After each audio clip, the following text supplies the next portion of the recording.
परिंदे की फरियाद। आता है याद मुझको गुजरा हुआ जमाना, वो बाग की बहारें, वो सब का चहचहाना। आजादियां कहाँ वो अब अपने घोंसले की, अपनी खुशी से आना, अपनी खुशी से जाना। लगती है चोट दिल पर, आता है याद जिस दम, शबनम के आंसुओं पर कलियों का मुस्कुराना। वो प्यारी प्यारी सूरत, वो कामनी सी मूरत, आबाद जिसके दम से था मेरा आशियाना। आती नहीं सदाएं इसकी मेरे कफस में, होती मेरी रिहाई ए काश मेरे बस में।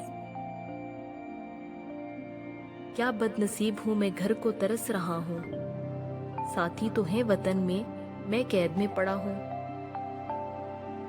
आई बहार कलियां फूलों की हंस रही हैं, मैं इस अंधेरे घर में किस्मत को रो रहा हूं।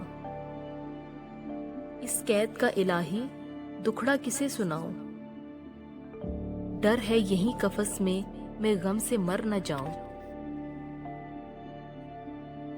जब से चमन छूटा है ये हाल हो गया है, दिल गम को खा रहा है, गम दिल को खा रहा है। गाना इसे समझकर खुश हो न सुनने वाले, दुखे हुए दिलों की फरियाद ये सदा है।